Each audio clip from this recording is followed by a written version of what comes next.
Gostaria primeiramente de agradecer a presença de todos aqui, em nome do Next Commerce e da Enext. Obrigado pela presença, pela participação de vocês no nossa série de webinars e, é claro, na leitura do Next E-Commerce, né? O que vamos tratar aqui hoje é a importância do organograma e do Job Description, né? E eu sou o Alan Fletcher Pascotto, trabalho aqui na Next, ajudando os projetos. Mas vamos tratar isso também daqui a pouco. Só com relação à minha voz um pouco, se tiver um pouco ruim, que esse clima meio maluco de São Paulo acabei pegando uma dor de garganta, então estou um pouco rouco. Bom, vamos lá. Bom, como eu já falei, eu sou o Alan. Não, deixa a boca aberta. Sou Alan Pascotto, né? Tenho 24 anos, faço aqui o acompanhamento e gestão de diversos projetos, entre eles a Memo, que subiu no ar há pouco, vocês podem dar uma olhada, o site da Mesh, da Gallerist, entre outros aqui, né? Me formei em administração de empresas pelo Mackenzie e estou terminando agora, mês que vem, a pós-graduação em marketing digital pela FECAP. Sobre a Enext, vou falar só um pouquinho sobre a Enext para vocês se sintonizarem um pouco. Somos uma consultoria especializada em e-commerce e única e exclusivamente em e-commerce. Então, isso nos dá um grande know-how sobre o assunto. Somos a maior consultoria nesse segmento, temos aí mais de 100 clientes na nossa carteira, entre eles alguns bem grandes, alguns grandes como a Telha Norte, a Grupo Arezzo, a Drogazil, Droga Raia, né? A Schutz. Então são cases grandes, onde a Enext já conseguiu realizar um trabalho muito legal com eles. O que fazemos aqui é a parte de uma análise completa do negócio, então saindo do planejamento, onde vemos o que pode ser feito, as premissas do negócio, o business plan, partimos para a implantação efetiva do negócio, onde entramos na conversa com os fornecedores e a partir do Go Live entramos com a gestão, que aí é o acompanhamento dos KPIs do negócio, dos indicadores, da busca pela melhoria contínua do site. Bom, indo agora ao que vamos apresentar aqui hoje, né? Começaremos pela importância do capital intelectual, que muitas vezes acaba não sendo tão visto pelas empresas, acaba não recebendo a devida atenção.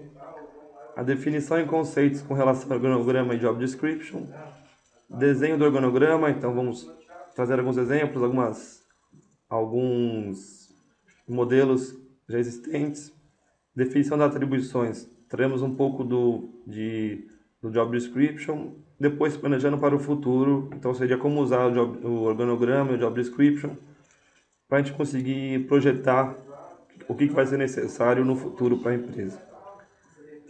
E enquanto eu estou falando aqui, qualquer momento, se vocês tiverem alguma dúvida, é só mandar aqui pelo chat, que eu estou aqui para responder, estou aqui para ajudar vocês. Bom, a importância do capital intelectual. Temos aqui o que a gente costuma passar para os nossos clientes, que a operação de e-commerce está fortemente baseada nesses três pilares: marketing, tecnologia e operação. Então tem toda a parte de captura do cliente, atração de tráfego, a parte de operação seria efetiva o pick, packing, posting, né? Então seria a expedição do produto, o cliente receber ele inteiro no prazo correto, e a parte de tecnologia, é claro, que seria toda a parte de plataforma, ERP, funcionalidades que tem que funcionar corretamente para o cliente. E todos esses pontos apoiados fortemente em recursos humanos.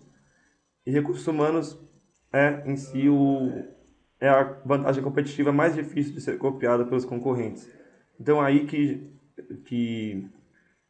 se encontra a verdadeira vantagem competitiva das empresas. Porque operação e tecnologia, a um certo grau, as empresas podem copiar facilmente, né? Mas recursos humanos, o capital intelectual que sua empresa possui, dificilmente ela vai ser replicada em outras empresas. Mesmo que ela até contrate todos os funcionários da sua empresa, o ambiente lá pode ser diferente, a produtividade pode ser diferente, liderança diferente, isso vai gerar um resultado totalmente diferente do que acontece na empresa de vocês. Então, recursos humanos é aí o principal responsável por todo o andamento da operação. Sem ele, os outros pontos são inexistentes, né? Até existem, mas não funcionam. Então, a principal fonte de aprendizagem organizacional então, é a partir dos recursos do pessoal que vocês vão conseguir aprender, que a empresa vai aprender. Primeiramente, vão aprender os indivíduos, que eles vão passar isso para a empresa. E assim, aos poucos, a empresa vai ganhando conhecimento, vai aumentando sua base de conhecimento e vai aprendendo nesse processo, né? Eles são as pessoas dentro da empresa que moldam e definem a cultura organizacional, que é um fator importantíssimo aí para definir a agilidade na resposta às mudanças e o grau de resistência às mudanças. Então, é a partir da fomentação de uma cultura organizacional voltada para o e-commerce, voltada para esse mercado em que vivemos, que é de constante movimentação, de constante mudança, de inovações a cada dia.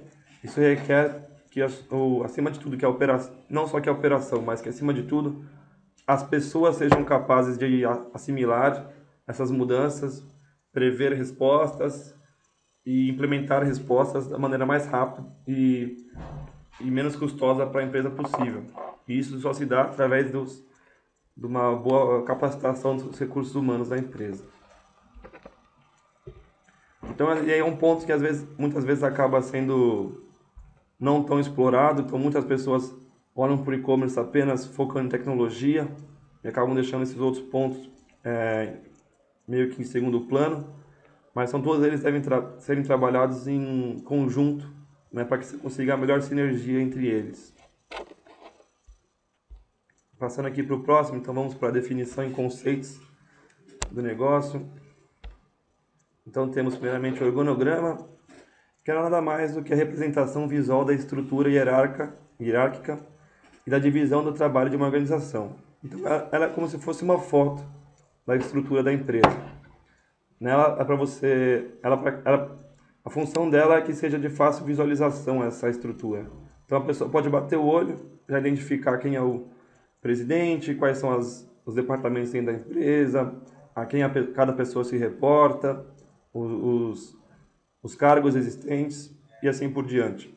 Então, o que ele descreve? Descreve o relacionamento de reporte, de autoridade, então quem se reporta a quem tem que cobrar de quem, os níveis gerenciais, então diretoria, gerência, coordenação, vai mostrar o número de níveis gerenciais, e atividades desempenhadas por cada área. Então, nós teremos áreas específicas, o que dentro dessa área vamos desempenhar, o que é o staff necessário para cada área funcionar e assim por diante.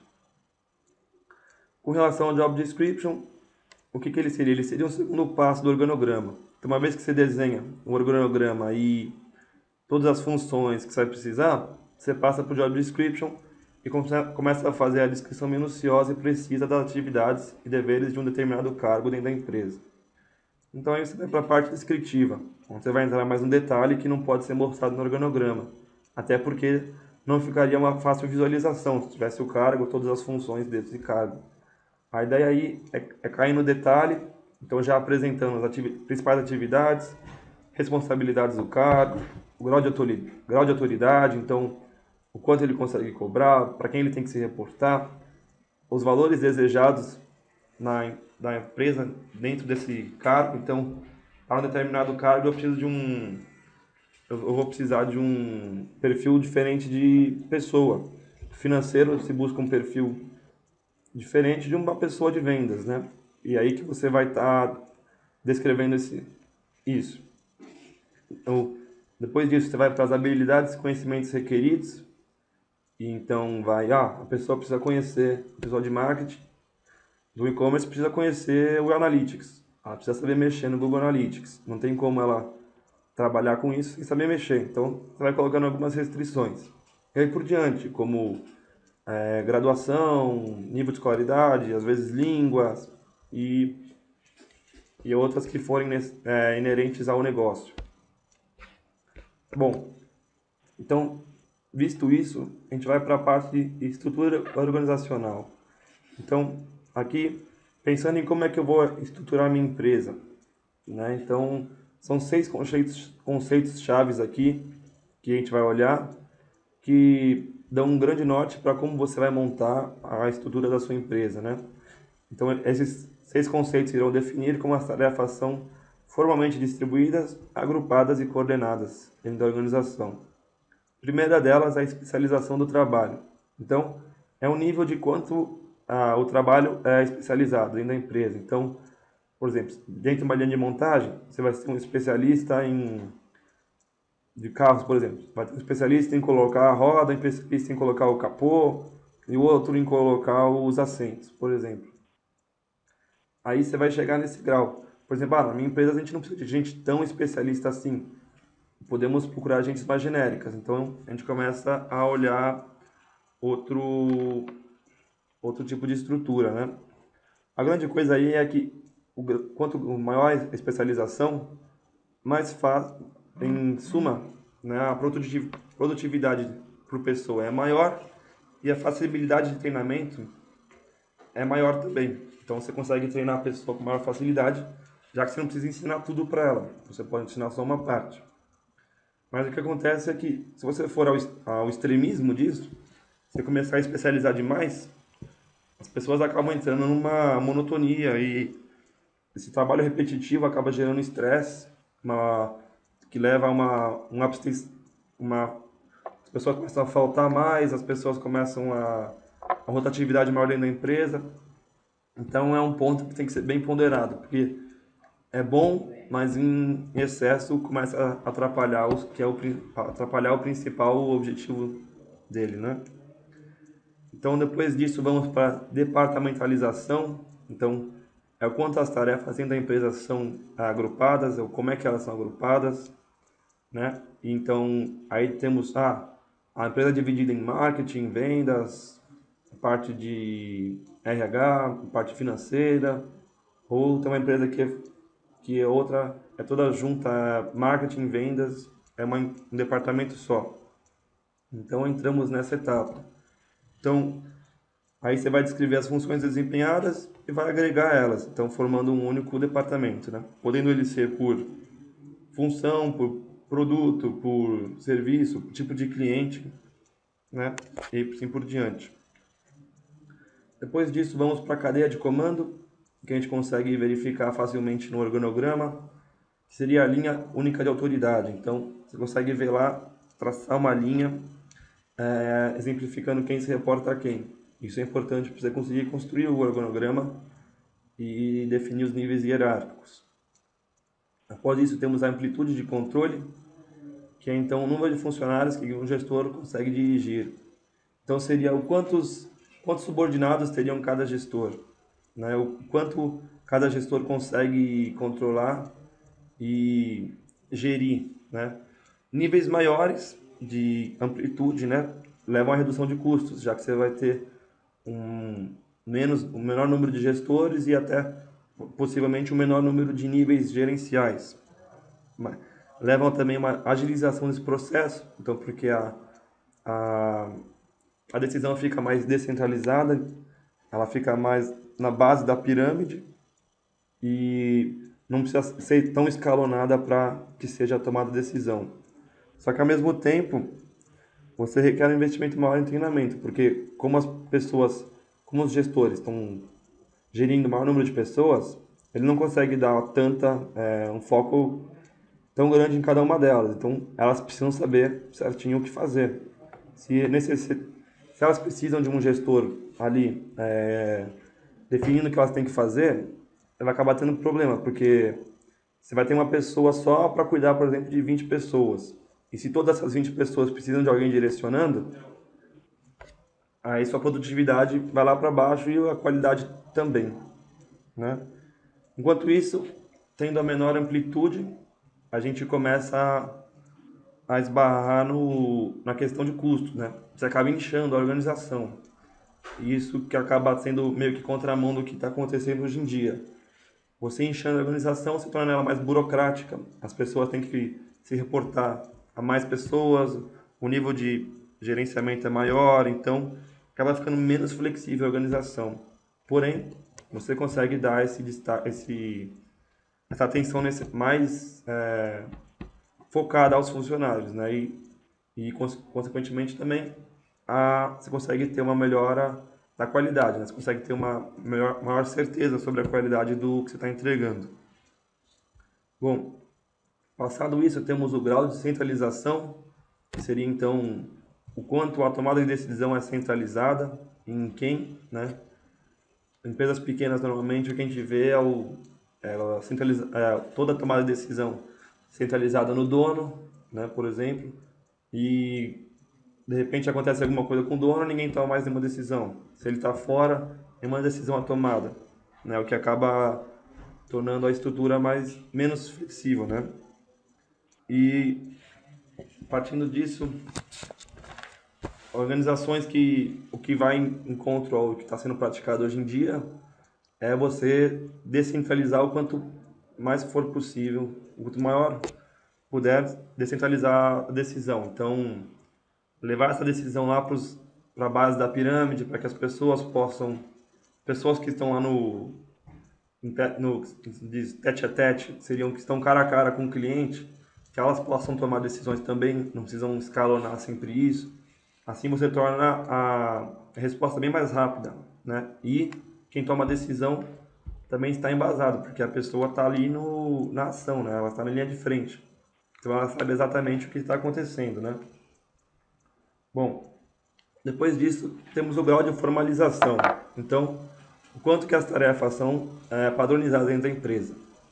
Então, normalmente o que acontece é que quanto maior a empresa, mais ela vai se tornando formalizada e burocrática, né? Então ela vai ganhando mais processos definidos, ela vai ganhando mais burocracia, ela vai ganhando mais um desenho definido das coisas, como devem ser feitas, como devem ser entregues. Ela consegue ganhar escala, porque tudo está padronizado, então as pessoas conseguem ganhar escala nesse tipo de coisa.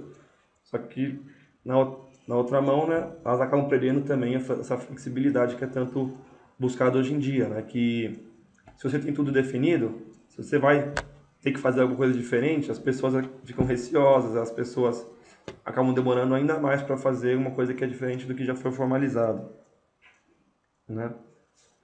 Bom, tendo isso em vista, esses 6 conceitos, né, esses 6 pontos que devem ser abordados para você definir a estrutura organizacional dentro da sua empresa ou que você vai precisar, a gente parte para desenho do organograma. Então, a gente vai começar a realizar realmente o efetivo desenho, começar a estruturar a empresa e começar a enxergar como é que ela vai se postar, né? São aqui, se não me engano, são 5 principais desenhos de organograma que são descritos. Aqui o mais simples deles, como o nome diz, é a estrutura simples. Então, aí se caracteriza por empresas pequenas. Então, são empresas com até 50 funcionários que conseguem ainda se manter nesse tipo de estrutura. Então, você tem poucos departamentos, você tem uma maior amplitude de controle, porque normalmente é o chefe, o dono, né, que controla o maior número de funcionários. Ele centraliza toda a autoridade, toda a tomada de decisão e é menos formalizada, porque ela ainda não tem todos esses processos criados, ela não criou tudo isso ainda, porque ela também ainda não necessitou disso, ela vai necessitar a partir do momento que ela vai crescendo e ganhando volume, né? Então temos a estrutura simples, o dono da empresa que olhando os 2 vendedores e o caixa, por exemplo, né? A partir daí, a empresa vai ganhando volume, vai ganhando escala, vai ganhando volume, vai ganhando escala, ela já se vê numa sinuca de bico. Ela precisa começar a formalizar processos, porque senão ela não vai conseguir crescer. Ela vai começar a crescer desordenada e vai começar a perder qualidade. Então, a ideia aqui é começar a criar estruturas mais burocráticas. São estruturas maiores. Não sei se está dando para enxergar aqui muito bem nos slides, que acabou ficando pequeno, mas vai começando a ficar mais especializado o negócio, vão se criando os departamentos, então começa a se criar aqui a parte de marketing, a parte de finanças, vai se reduzindo a amplitude de controle, de comando, então vão se criando mais gestores, né, para uma pessoa só não ter que gerir várias pessoas. Continua-se ainda com a centralização da autoridade e a cada vez mais formalização e mais burocracia, né? Dentro dessa estrutura, temos aquelas que são organizadas de acordo com a função, a funcional, que vai por setor de atuação, setor não de atuação não, desculpa, por função que vai por área comum. Então, marketing agrupa o gerente de vendas, o gerente de CRM, que ele cuida de outro pessoal, a área de finanças e operação. Então, são áreas que conseguem ver claramente que são funcionais. Essas estruturas tendem a ser mais burocráticas, né? Porque uma pessoa se preocupa única e exclusivamente com a sua área, né? E acaba não enxergando as outras áreas da empresa. Porém, depois, na outra mão, né, você tem a estrutura divisional, que ela já é definida de acordo com as divisões da empresa. Então, essas divisões podem ser por tipo de cliente, por região, por produto da empresa, por serviço que ela oferece. Aqui, no caso, eu coloquei como, pensando aqui no grupo da Inext, tivéssemos o presidente, uma área da empresa, um departamento focado na consultoria, outro na implantação de layout, outro no desenho de mídias digitais. Então, são áreas específicas que vão cuidar única e exclusivamente desse tipo, né? Elas se tornam também independentes uma da outra, e dentro de cada uma delas você vai ter a parte funcional. O grande porém dela é que você acaba gerando maior custo, né? Porque você acaba duplicando funções. Então você vai ter marketing nas 3 áreas, por exemplo, mas ao mesmo tempo você ganha mais flexibilidade e você tem um foco maior no que você quer. Então, por exemplo, se você quer realmente dar um foco diferenciado para a consultoria do que para layout, é melhor essa estrutura que você começa a focar. Se, por exemplo, seus consumidores do Sul são diferentes dos consumidores do Nordeste, é interessante você montar dessa forma, por divisão de negócios. Então, você pode atender as peculiaridades específicas, as peculiaridades do pessoal do Sul e do Nordeste de forma diferente, sem ter que fazer uma coisa única, que às vezes acaba não atendendo bem nenhum dos casos, né? Bom, partimos depois para a estrutura matricial, que ela seria a junção das duas estruturas anteriores. Então, ela é a sinergência entre a estrutura funcional e a divisional, né? Ela seria o melhor dos dois mundos, né? Dessa forma. Porém, ela proporciona uma flexibilidade ainda maior do que a estrutura divisional. Só que o grande porém dela aqui é gerenciar tantas ligações, né? As pessoas acabam tendo 2 chefes, tem que se reportar para 2 pessoas. E se isso não for extremamente trabalhado, muito bem trabalhado, acaba gerando um estresse maior, as pessoas acabam tendo ordens diferentes, então ordens ali muitas vezes conflitantes, e elas acabam não sabendo a quem acatar, né? Como é que você vai acatar? Quem você vai escolher acatar se os dois têm a hierarquia, os dois têm autoridade sobre as decisões e da mesma forma, né? E acaba acontecendo muito essa disputa de poder também. Então, o gerente de marketing acaba entrando em conflito com o gerente de consultoria para ver quem que vai ter prioridade sobre um recurso, quem que consegue implementar o projeto e assim por diante, né? É uma estrutura mais rara de se encontrar justamente por essa dificuldade que ela proporciona, né? Você tem que ter uma coisa muito redonda, muito certinha para que ela funcione efetivamente e traga tanto essa flexibilidade que se busca, porque ela exige um custo elevado de recursos, né? Passando disso, temos estruturas que são mais modernas, né? Que vêm já com a criação das redes, da internet, que são chamadas de estruturas pós-burocráticas, né? Que são mais atuais. O foco delas maior é a criação de uma estrutura mais flexível, mais enxuta e, acima de tudo, menos hierárquica e burocrática, né? Então, o que a gente quer aqui é tirar aquela ideia de que toda a empresa tem que ser aquela estrutura vertical, com diversos níveis de comando, né? O que se busca é a criação de uma estrutura mais flat, né? Então, mais horizontal. Então, aqui entramos na estrutura modular. O que ela seria? Ela seria a criação de módulos, né? Criação de equipes multidisciplinares e autônomas. Então, desculpa, essas equipes iriam se juntar, se agregar de acordo com o projeto que fosse necessário. Então, temos agora uma demanda por um projeto de consultoria estratégica de remédios, de uma empresa de remédios. Então vamos juntar a parte de marketing, a parte de pesquisa e a parte de vendas aqui para esse projeto. Acabando esse projeto, elas saem dali e podem ir para outros projetos.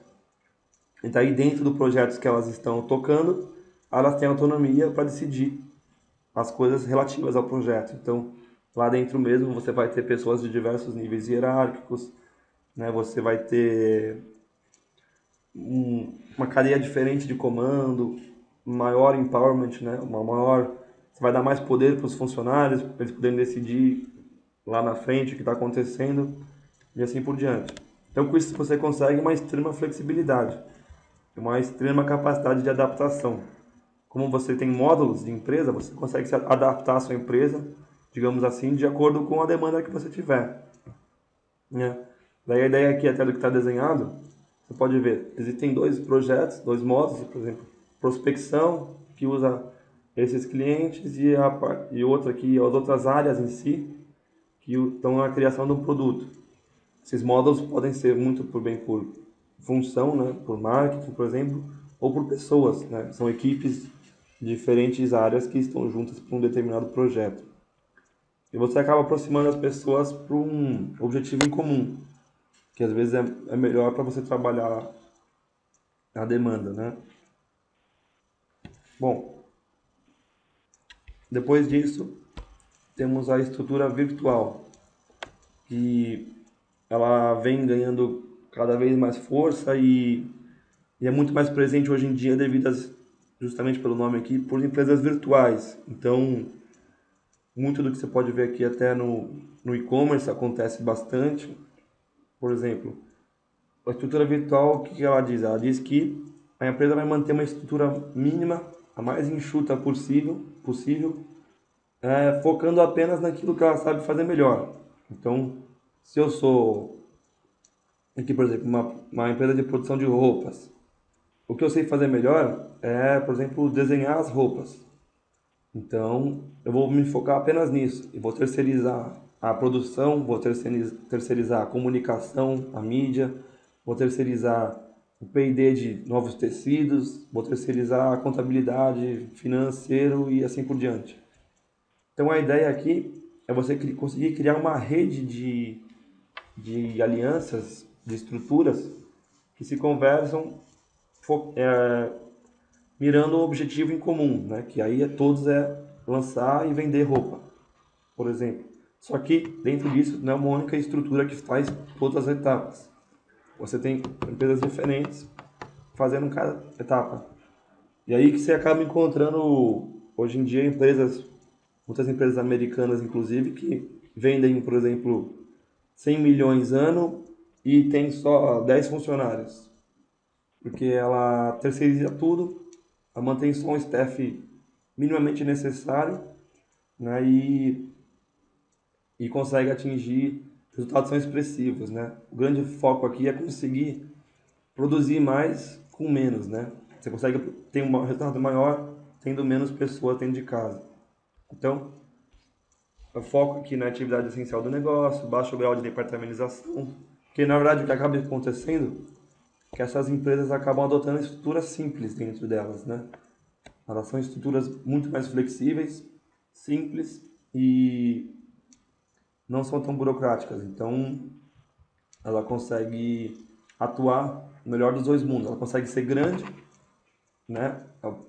Atingir um faturamento grande, atingir uma representatividade grande, só que mantendo internamente uma estrutura simples de gerenciamento, mais achatada, né?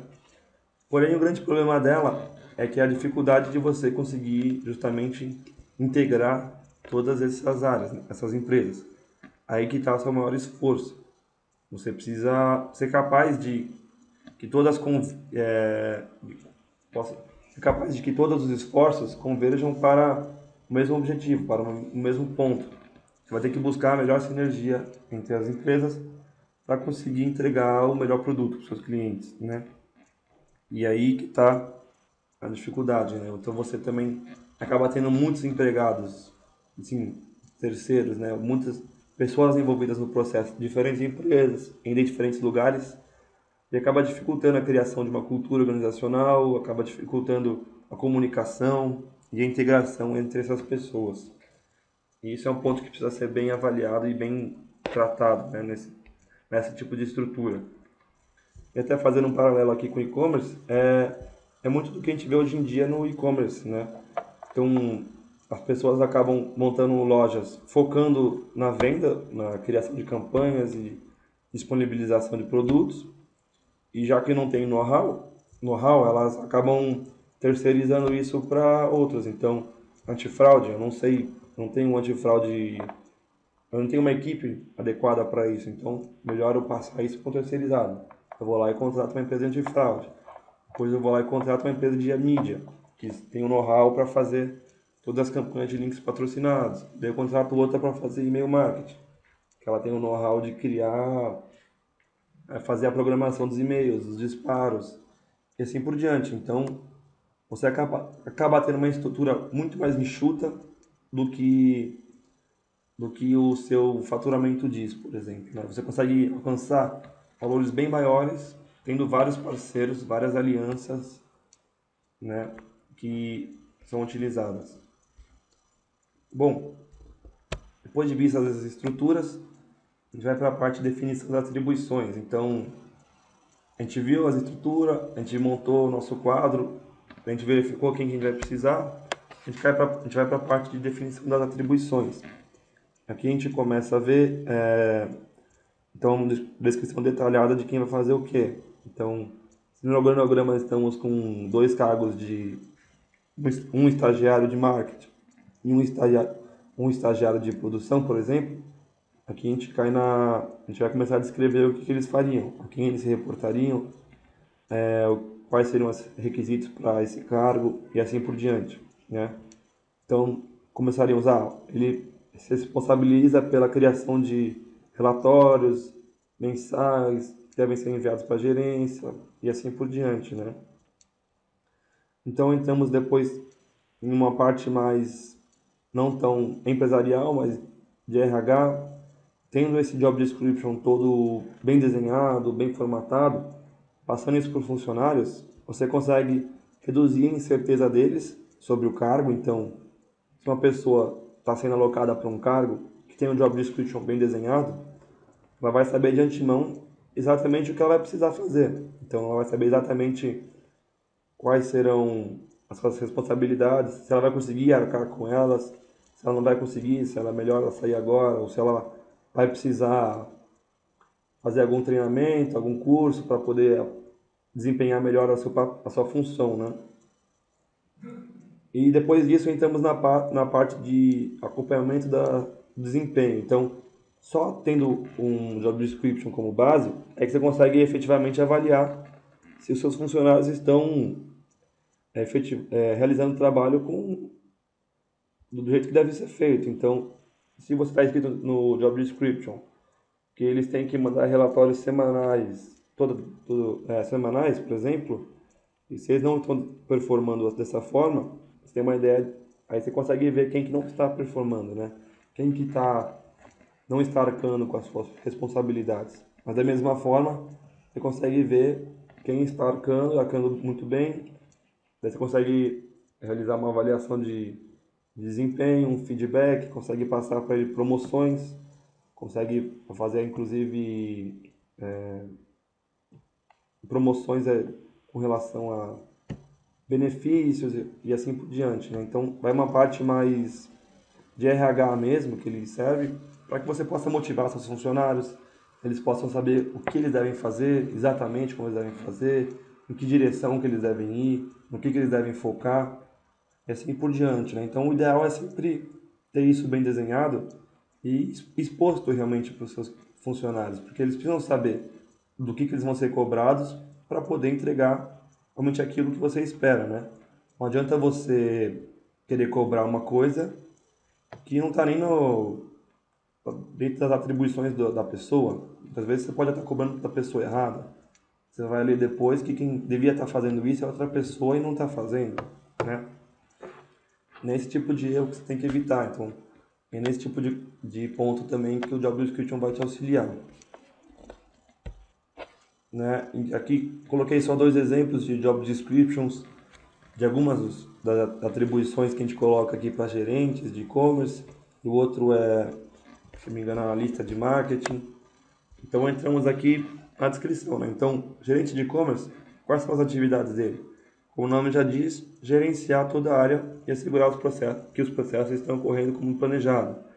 Então, o foco dele é realmente ficar lá supervisionando, verificando se está todo mundo fazendo o que tem que fazer, se as coisas estão rodando da forma como deveriam. Né? Ele vai ser o responsável pelo relacionamento com fornecedores, então ele que vai construir e fortalecer as alianças, vai construir e fortalecer o relacionamento, a comunicação, não só com fornecedores, mas com parceiros potenciais e os já existentes. Né? Então, se a gente tiver com um problema muito grande com relação às parcerias, estiver perdendo parceria, é essa pessoa que tem que ser cobrada, né? Essa pessoa que tem a responsabilidade sobre isso, né?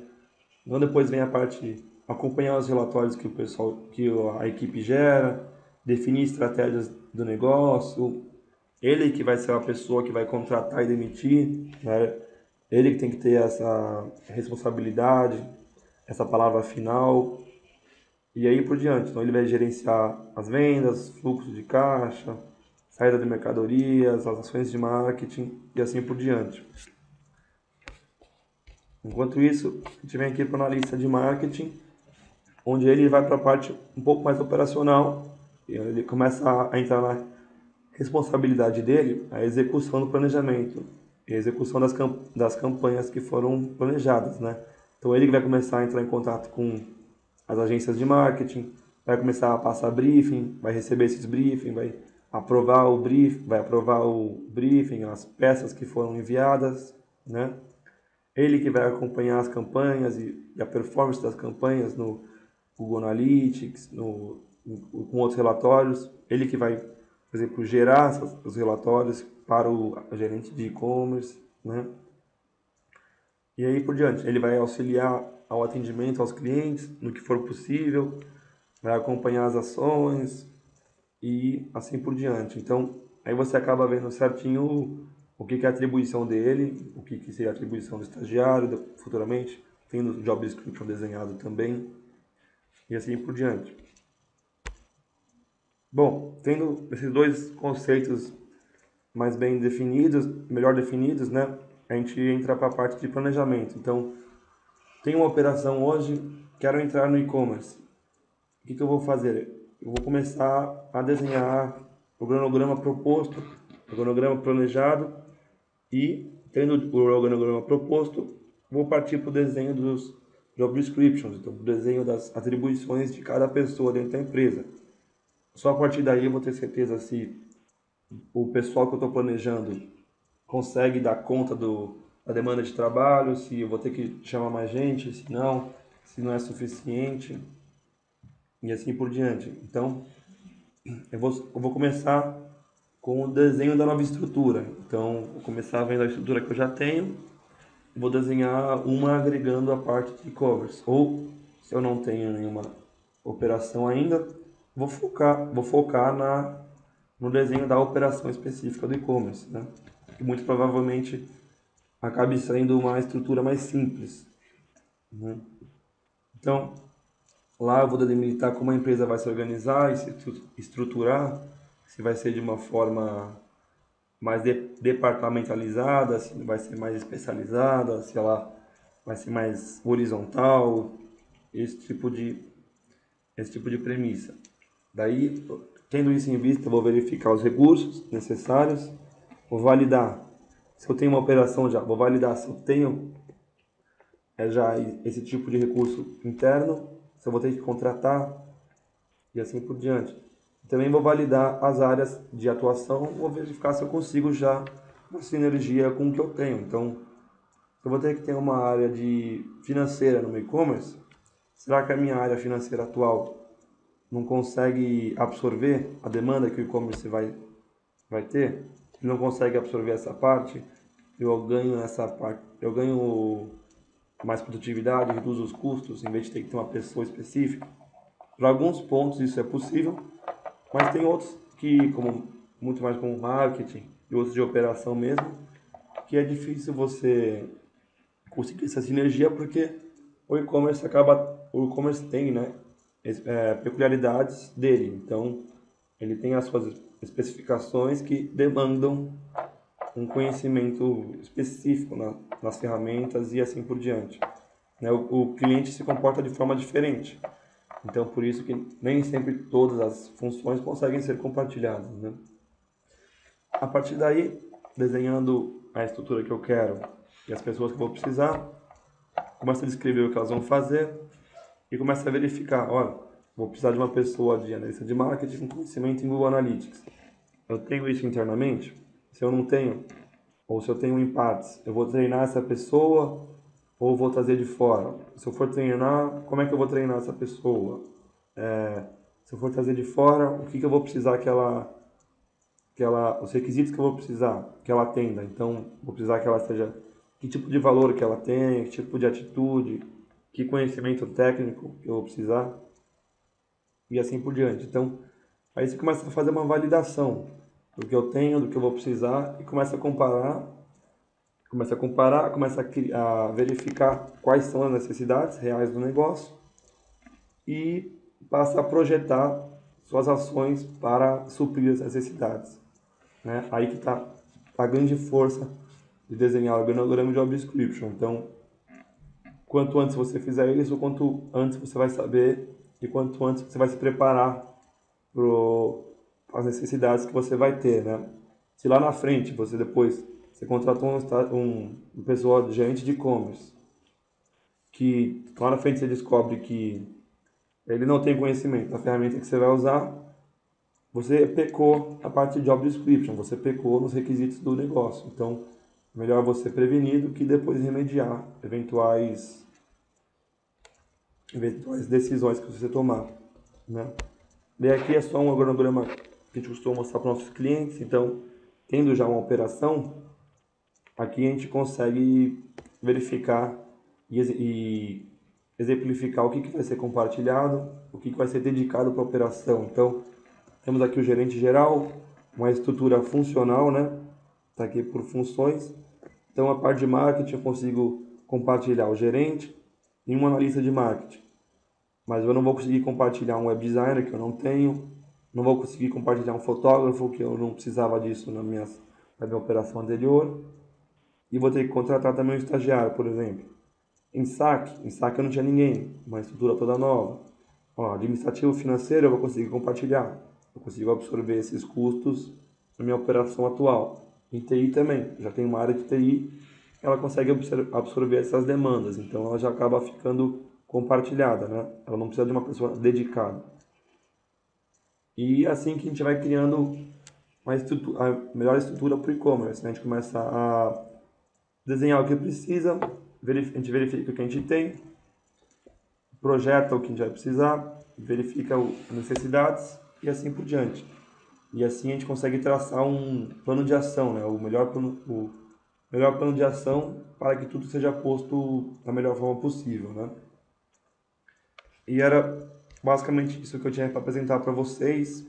Era ressaltar a importância desse desenho, do organograma e do job description, mostrando o quão estratégico ele pode ser e quais as aplicações dele no dia a dia aí do negócio. Tanto se você já tem uma operação e quer começar um e-commerce, ou se você não tem nada e quer fazer e-commerce, ou ainda se você tem um e-commerce e precisa reestruturar ele. Então, serve para todos esses cenários, né? Não há nada que não possa ser utilizado em nenhum deles.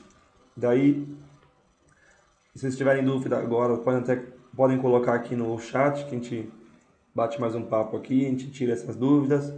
Ou se as dúvidas surgirem posteriormente,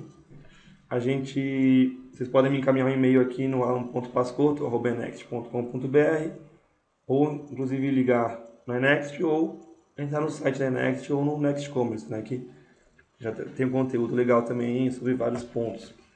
Com relação aos slides, a apresentação vai estar disponibilizada no Next Commerce para download, tá? A gente não está passando eles diretamente por e-mail, vai estar lá como um central de download. Então vocês podem baixar, inclusive o meu, como os webinários anteriores, e os terão aqui para frente. Então, se tiver algum outro tema que vocês possam ver lá depois que lhe interessou, vocês podem baixar e assistir quando vocês tiverem disponibilidade. Obrigado a vocês por ter aguentado aí essa hora que a gente ficou conversando. Desculpa.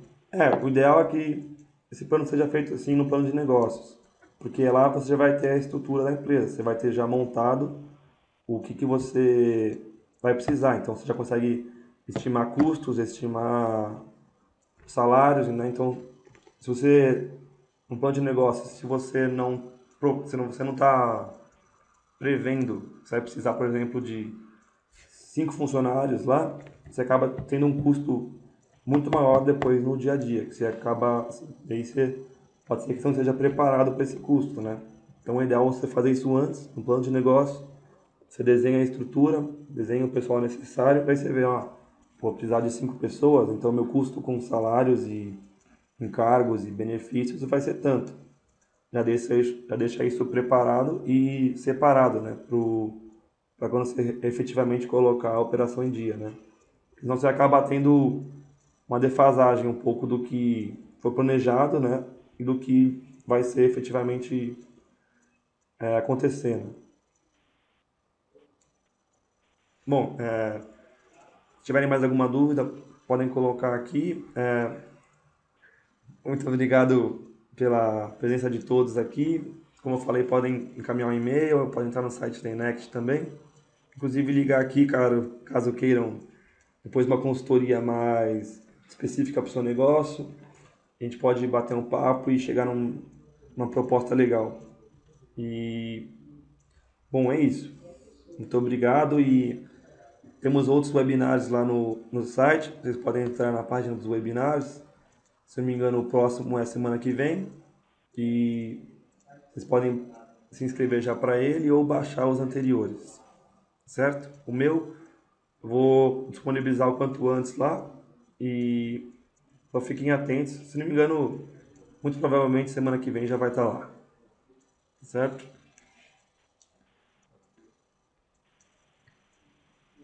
Bom, então é isso. Muito obrigado a todos e até a próxima.